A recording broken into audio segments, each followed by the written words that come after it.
sa loob. Grabe.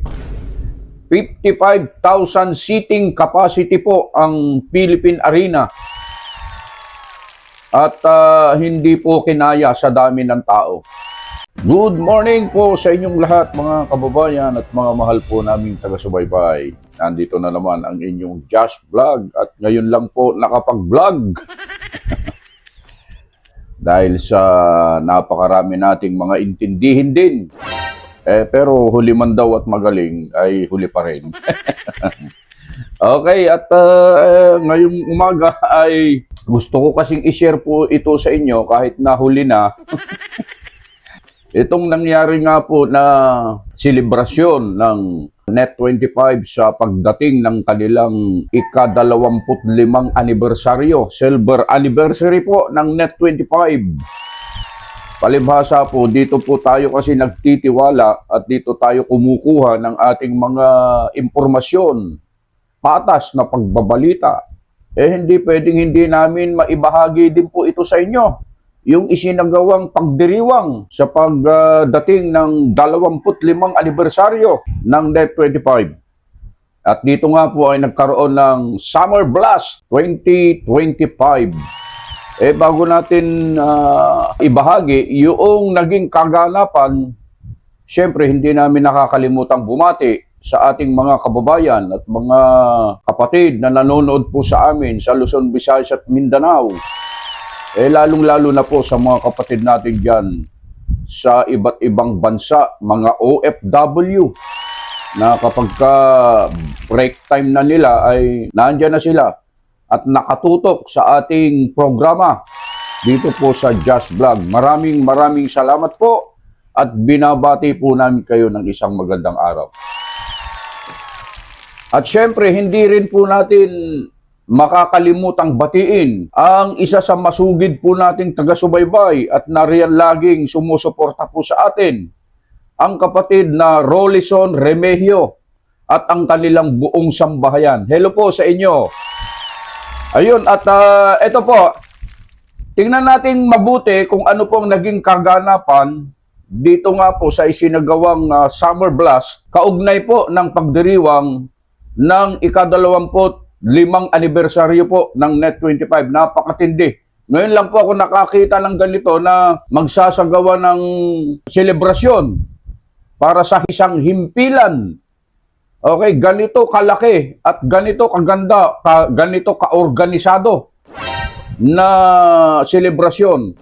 Tinan po natin at panoorin natin ito mga kababayan. I-share na rin po natin para malaman po ng iba. Baka po kasi hindi pa po nila nalalaman at hindi pa po nila napapanood po ito. Lalong-lalo na po dun sa mga kababayan po natin na hindi naman po subscriber sa programang ito sa himpilang Net25. Dito po, mapapanood nyo po ito. Mga kababayan at mga mahal po naming taga-subaybay. Sama-sama natin panoorin ang video. Let's go! Sa kaugnay na balita, umapaw hanggang labas ng Philippine Arena ang mga taong dumagsa sa matagumpay na Summer Blast 2025. Ayon sa mga manonood, ito ang naging perpektong paraan to beat the heat this summer. Narito ang aking report. Isang araw ng kasiyahan ngayong tag-init ang naganap sa Philippine Arena Ground sa Ciudad de Victoria, Bocaue, Bulacan kahapon, April 27, para sa Summer Blast 2025. Ang buong araw na pagdiriwang ng 25 anibersaryo ng Net25 ay naging ultimate summer experience para sa mga pamilya at barkada. Ang record-breaking attendance ay bahagyang idinulot ng libreng shuttle service na inihanda ng Net25. Umaga pa lang, nakisaya na ang mga dumalo sa iba't ibang outdoor activities na inihanda ng himpilan, tulad ng makukulay na kiddie rides at kiddie shows para sa mga kabataan at malawak na food bazaar para sa mga food enthusiasts. May karaoke booths din para makapractice ang mga dumalo. Kasabayan ang kanta ng kanilang paboritong OPM artist para sa main concert. At pagkatapos ng isang umagang puno ng saya, tumungo naman ang mga ka-Net25 sa loob ng Philippine Arena ng alas 3 ng hapon para sa main concert, kung saan ang grand opener ay ang nostalgic performance ni Yeng Constantino. Ang Ang libo-libong OPM fans ay sumabay din sa pagkanta ng mga hit songs nina Earl Agustin, Calista, Horizon, Sunkissed Lola at I Belong to the Zoo. Ibinahagi ng mga artist kung gaano kahalaga sa kanila ang makapag-perform sa pinakamalaking indoor arena sa buong mundo. Kapag narinig mo yung ganun karaming tao na sumasabay, kumakanta with you, sobra siyang overwhelming sa tenga. Even naka-in-ear ako, naririnig ko talaga eh. Hindi ko na kailangan tanggalin gabi. Hindi lang siya yung sound eh. It's the energy. Kung ma-explain, hindi ko ma-explain eh. Yung vibration of that sound coming through your body. Parang back and forth. Lahat ng good hormones. Kaya parang, wow! This is amazing. As a performer, ano po yan eh, fuel namin yan to keep on going and to create more music, di ba? It's inspiring. It's inspiring. Itong gig po na to, it symbolizes what's happening in OPM right now. To me, that means talaga. Kasi nung panahon po namin, wow, tanda ko na. Nung panahon po namin, pangarap namin to see OPM flourish this way. And to witness this at this moment in time, it's God's perfect timing. Nakaka-proud. Actually, when I got the gig, akala ko parang sa labas ng arena, and then actually kahapon lang din nag-sink in when we got here kanina madaling araw. Saka lang siya nag-sink in and kanina nag-soundcheck kami. And for me, this is a big thing, especially bilang isang nagsimula bilang isang small artist and to be able to perform here. This is the Philippine Arena. I'm super blessed na makatugtog and to be part of this lineup. So ayun, this is by far the grandest thing na nangyari sa career ko. Happy silver anniversary po, Net 25. More power, more success po sa inyo lahat. Dahil marami po kayong nabibigyan ng opportunity po ng mga artists po katulad namin na makapag-perform po in front of a lot of people, in front of this big stage, the biggest stadium. Kaya sana po dumami po ang mapasaya ng mga tao. For us, it was Erlagustin and Calista. They were really going all out, so we really wanted to perform very well para hindi ma-disappoint yung mga sobrang daming tao na punta for Summer Blast this 2025. We're nakaka-proud po that we're able to step foot alongside with such amazing talent. And us seven po, our goal is to just keep on doing our best and make our supporters, our anchors, happy po. And to know na people are, giving us good feedback and that we've made it here sa Summer Blast 2025. Nagbigay din ang mga artist ng kanilang mga payo kung paano labanan ang init ngayong tag-init. Kakasabi ko lang na I like to go on beaches or mga ilog.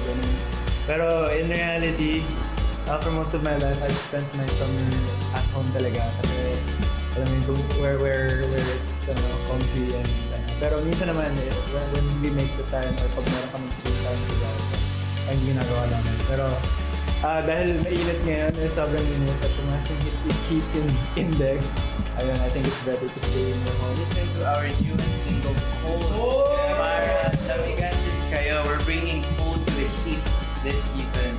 Nagtanghal din bilang special guest sa Summer Blast 2025 ang magkapatid na Ruru at Rere Madrid na nagdagdag pa ng hiyawan sa buong Philippine Arena.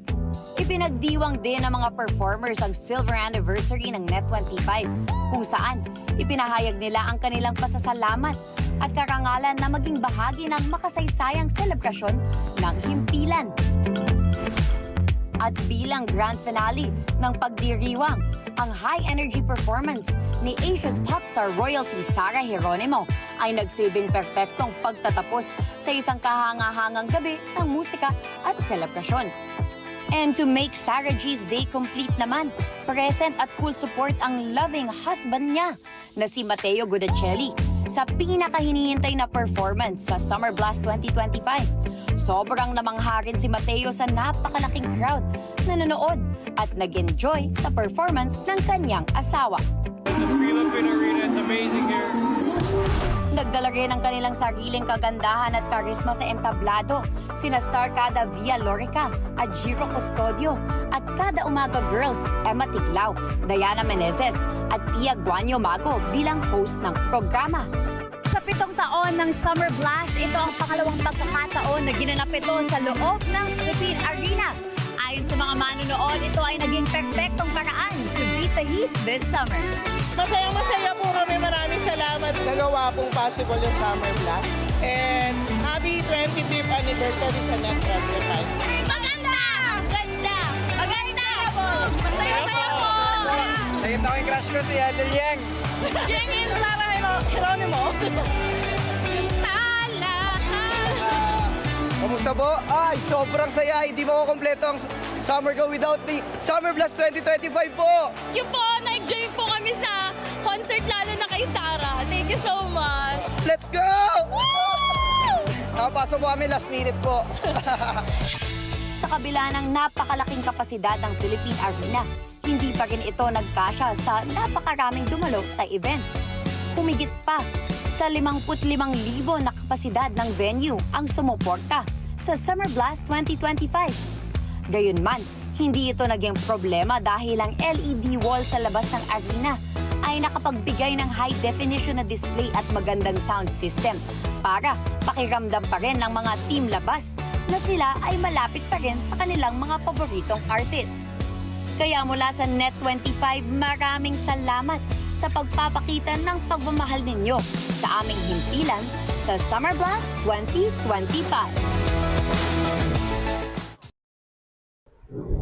So yun po mga kababayan at mga mahal po naming taga-subaybay, mga kapatid. Napanood po ninyo, ano po, napakasaya. Grabe, makasaysayan talaga. Pangalawang pagkakataon po yan na isinagawa sa loob ng Philippine Arena, yung Summer Blast 2025. Mga kababayan. At ngayon nga, yung silver anniversary ng Net25. Sa loob, grabe. 55,000 seating capacity po ang Philippine Arena. At hindi po kinaya sa dami ng tao.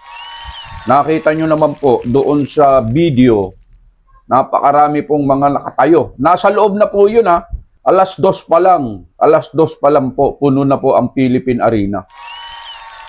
Jump pack na po ang Philippine Arena. Sa dami po ng nakisaya sa Summer Blast 2025, kaugnay ng pagdiriwang selebrasyon ng Net25 sa kanilang silver anniversary. Congratulations po sa Net25.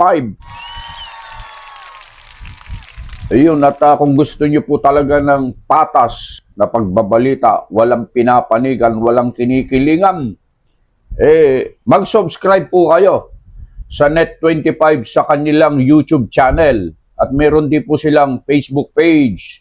I-follow po ninyo ang pimpilan po ng Net25. At sa mga susunod na mga pagkakataon, kapag mayroon pa pong ganitong mga aktibidad, okay, lalo na sa mga kapatid, nakita nyo, saya-saya, no? Sumama po kayo. Paano po yan? Hindi naman po kami makapasok. Walang problema. Kasi yung mga team labas, yung mga team labas, grabe, yung, alam nyo kung gaano kalaking screen yung nasa harap ng Philippine Arena. Napakalaki po nun. Sobrang laki ng screen sa Philippine Arena. Isa sa pinakamalaking screen na inilagay. LED po yan. Tapos pagdating sa sound system, grabe ang setup ng sound system dyan sa Philippine Arena. Lalo na sa loob, yung dibdib mo, gaganong-ganon pagka tumunog yung sound sa loob ng Philippine Arena. At pagdating sa aircon, dyan ko naranasan sa loob ng Philippine Arena. Yung pinakamalamig, sa dami ng tao na yan, sa dami po ng tao na yan, naka-jacket ako pag ako ay nakakapunta dyan. Kahit magtanong kayo doon sa mga pumunta, sa sobrang lamig, grabe. O yun po mga kababayan at mga mahal po naming taga-subaybay, mga kapatid, sana po nagustuhan po ninyo yung shinare po namin sa inyo about sa nangyaring Summer Blast 2025 at ang silver anniversary celebration ng Net25. Congratulations po sa lahat po ng bumubuo ng Net25. Salamat po sa inyong lahat sa paghahatid po ninyo ng mga makabuluhan, patas na pagbabalita, entertainment, kompletos rekados na nangyari po sa Summer Blast 2025. Hanggang dito na lamang po ang aming maibabahagi sa inyo. Muli po sa lahat ng ating mga taga-subaybay, mga kapatid sa Luzon, Visayas at Mindanao at lahat ng mga sumusubaybay sa amin sa iba't ibang panig ng daigdig, magandang araw po sa inyong lahat.